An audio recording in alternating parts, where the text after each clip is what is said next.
Je voudrais revenir aujourd'hui sur le printemps arabe en prenant la problématique de la façon suivante. D'abord, de qui parle-t-on exactement? Et ensuite, quelles sont les constantes? Qu'y a-t-il donc en commun entre tous ces États de la région pour que les révoltes soient à ce point simultanées? De quoi parle-t-on au juste lorsque l'on parle du monde arabe? Première réponse politique, celle des États qui se définissent eux-mêmes comme arabes.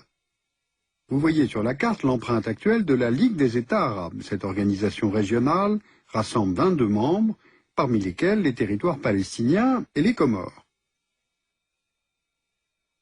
Elle a été créée en 1945 par 7 États, Égypte, Irak, Liban, Arabie Saoudite, Syrie, Jordanie, Yémen du Nord.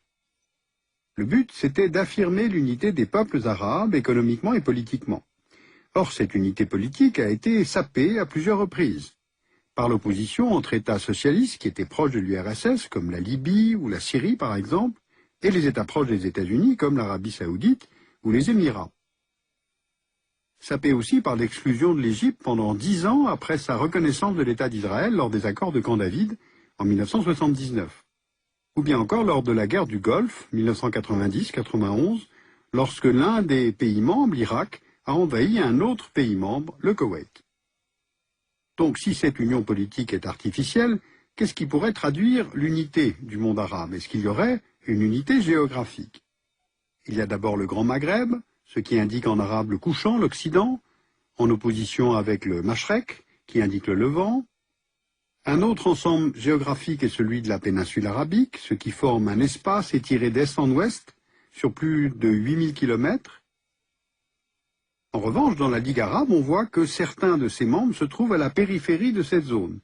C'est le cas du Soudan, dont la partie méridionale appartient à l'Afrique subsaharienne. C'est aussi le cas de Djibouti, de la Somalie, qui se trouve sur la corne de l'Afrique. Ou encore, il y a les Comores, qui sont plus loin encore, dans l'océan Indien. Donc il n'y a pas d'unité géographique. Alors regardons maintenant du côté de la langue, puisqu'on considère habituellement que l'identité arabe est définie par le fait de parler l'arabe. Vous voyez là les États dont l'arabe est la langue officielle ou l'une des langues officielles. Alors avec ce critère-là, il faut ajouter aussi le Tchad, l'Érythrée et Israël. De plus, au sein des États arabes vivent des peuples qui ne se définissent pas comme tels. C'est le cas des Berbères au Maghreb ou des Kurdes en Irak ou en Syrie. Il ne faut pas oublier que l'arabe parlé à Rabat n'est pas le même que celui du Caire, à son tour différent de celui parlé à Aden. Car l'arabe classique est avant tout une langue écrite, c'est la langue du Coran. Alors justement, est-ce que la religion serait un facteur structurant du monde arabe? Voici une représentation, disons, classique de l'empreinte de la religion musulmane. Le lien entre islam et monde arabe est étroit, puisque c'est dans le centre de la péninsule arabique que la religion a été révélée au prophète Mahomet. Pourtant, une identification entre monde arabe et islam doit être nuancée. Les ronds que vous voyez là montrent le nombre de musulmans vivant dans chaque pays. Or, on constate que la plupart des musulmans dans le monde vivent hors du monde arabe. Ils sont surtout dans le sous-continent indien et en Asie du Sud-Est. Les États membres de la Ligue arabe ne réunissent en fait que quelques 20% de la totalité des musulmans dans le monde.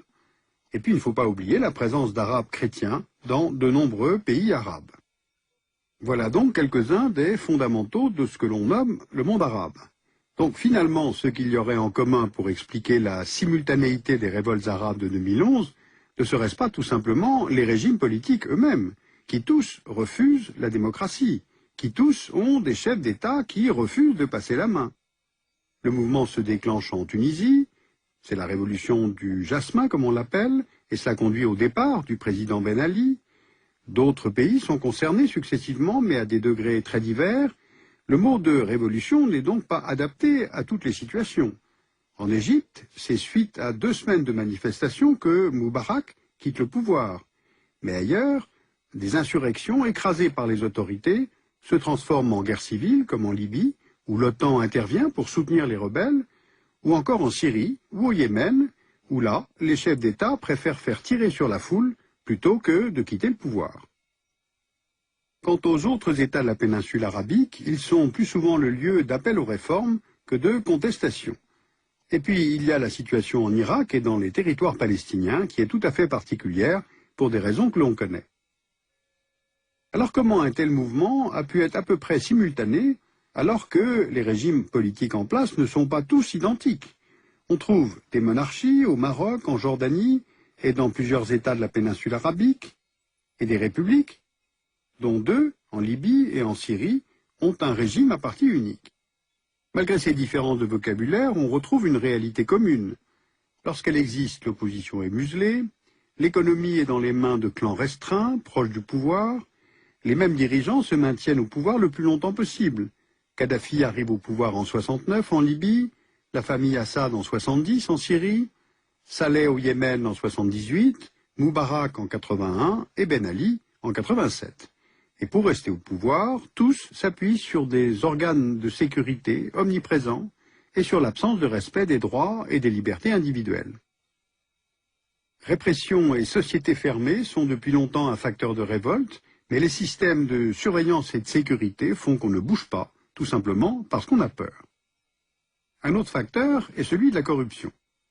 Prenons l'indice établi par l'organisation Transparency International en 2010 pour établir une carte de la perception du niveau de corruption affectant l'administration publique et la classe politique dans les pays arabes. L'indice est compris entre 0, c'est-à-dire une corruption totale, et 10, qui indique l'absence de corruption. Les pays perçus comme les moins corrompus de la région sont le Qatar et les Émirats arabes unis. À titre de comparaison, ils se retrouvent dans le même groupe de pays que la France ou l'Allemagne. Viennent ensuite Bahreïn, l'Oman, Arabie Saoudite, Jordanie, Tunisie.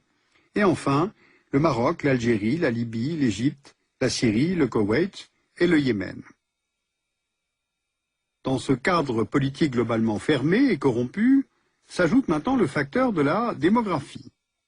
Les situations démographiques de ces régions sont disparates, mais tous ces pays sont jeunes. Les moins de 15 ans y représentent plus du quart de la population totale. Et ces proportions sont encore plus importantes si l'on ajoute les jeunes entre 15 et 25 ans. En Tunisie, 42,5% de la population a moins de 25 ans, 51% en Égypte, 57% en Syrie, jusqu'à 66% pour le Yémen. Cette carte montre maintenant le taux d'alphabétisation des jeunes âgés de plus de 15 ans et de moins de 25 ans. Ce taux est de 79% pour le Maroc, entre 80 et 98% pour le Yémen, l'Égypte, l'Algérie, la Syrie, la Tunisie, l'Oman, l'Arabie Saoudite et le Qatar. Et il atteint près de 100% pour la Jordanie, le Koweït, la Libye et Bahreïn.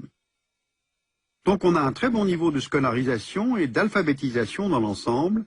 Ces jeunes inscrits en grand nombre dans l'éducation supérieure sont diplômés, et pourtant, ils sont au chômage, car le marché du travail est très fermé.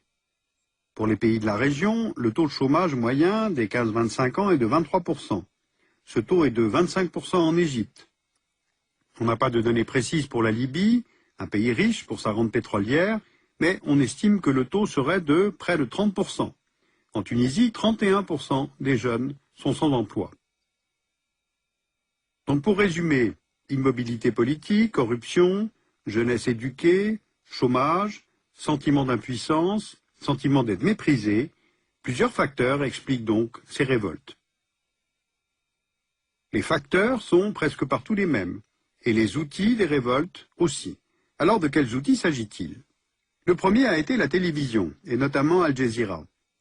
La chaîne de télévision qatari, diffusée dans l'ensemble des pays arabes, a été le relais de l'ensemble des manifestations qu'elle a couvertes en continu. Elle a contribué à rapprocher symboliquement les manifestants, en leur donnant aussi la parole, grâce à l'interaction avec Internet et les réseaux sociaux et participatifs. Internet a été un outil central, un outil de diffusion, une caisse de résonance, mais pas un facteur déclencheur. Vous voyez sur cette carte la part de la population ayant accès à Internet en 2010 par rapport à la population totale.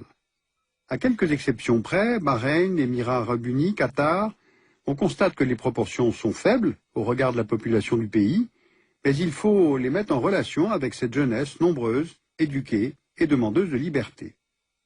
Les pouvoirs politiques sont parfaitement conscients de cette montée en puissance et ont pris des mesures. En mars 2011, l'ONG Reporters sans frontières répertoriait plusieurs de ces gouvernements dans son classement des ennemis d'Internet.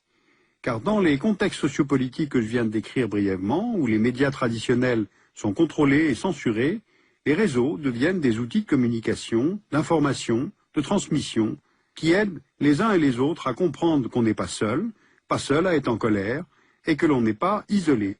C'est sans doute cela qui aide à dépasser la peur, et là, la peur a changé de camp. Les révolutions politiques ou institutionnelles ne se font pas en un jour, et c'est bien pour cela que ce printemps arabe, qui est une variable, m'a donné l'envie de réfléchir à ce qui peut être constant. En résumé, c'est une jeunesse très nombreuse, bien formée, assez bien diplômée, face au chômage de longue durée, vivant dans une société où les droits de l'individu ne sont pas respectés, avec le sentiment d'être méprisé par les élites politiques ou économiques, et d'ailleurs ce sont souvent les mêmes, et ce depuis longtemps. En fait, l'Occident, comme on dit, n'est strictement pour rien au départ dans ces changements, même si l'on retrouve certaines de ses valeurs. Ce qui a chassé les autocrates, ce ne sont ni les fondamentalistes islamistes, ni l'intervention de l'armée américaine, comme en 2003 en Irak. En fait, il y a, avec ces révolutions pour ces peuples arabes, comme une fierté retrouvée, une dignité retrouvée, et franchement, c'est tant mieux. Vous pouvez lire le livre de Mathieu Guider, Le choc des révolutions arabes, chez Autrement, un livre très intéressant parce qu'il décrit la spécificité de chacune de ces sociétés. Et puis, bien sûr, beaucoup d'autres références de livres sur le site du dessous des cartes.